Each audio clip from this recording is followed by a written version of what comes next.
ఈ రోజు మనం మేక రక్తంతో ఫ్రై చేసుకుందాం. దీన్ని శుభ్రంగా కడుక్కుందాం ఇట్లా నీళ్ళతో. పొయ్యి మీద గిన్నె పెడదాం. కొన్ని నీళ్ళు పోసి ఈ రక్తాన్ని ఉడికించుకోవాలి. ఇప్పుడు మనం రోట్లో అల్లం వెల్లుల్లి వేసి దంచుకుందాం. ఫ్రెష్ అల్లం వేస్తే బాగుంటుంది కాబట్టి దంచుతున్నాం. కొద్దిగంత ఉప్పు వేసి దంచుదాం. ఇది మంచిగా పేస్ట్ అయింది. ఇది వేరే దాంట్లో తీసుకుందాం. ఇది ఉడికినాక కలర్ వస్తుంది. ఇప్పుడు ఈ ఉడికిన రక్తాన్ని ముక్కలుగా కోసుకుందాం. ఇట్లా ముక్కలు కట్ చేసుకోవాలి.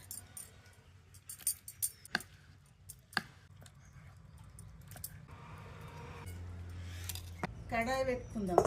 2 స్పూన్లు ఆయిల్ వేసుకుందాం. కొన్ని ఉల్లిపాయలు వేసుకుందాం. పచ్చిమిర్చి వేసుకుందాం. బ్రౌన్ వచ్చేదాకా కొంచెం కలర్పాకు వేసుకుందాం. అల్లం వెల్లుల్లి పేస్ట్ వేసుకుందాం. 1 స్పూన్ కారం, 1 స్పూన్ ఉప్పు, 1 స్పూన్ పసుపు. ముందుగా కోసి పెట్టుకున్న రక్తం ఈ ఆయిల్ వేసుకుందాం. ఈ ఆయిల్ వేసుకొని ఇట్లా వేసుకోవాలి. కొంచెం గరం మసాలా వేసుకుందాం. కొత్తిమీర వేసుకుందాం.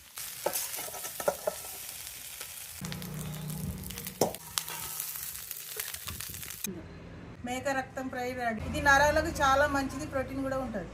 మీరు కూడా ట్రై చేసి ఎలా ఉందో కామెంట్ పెట్టండి.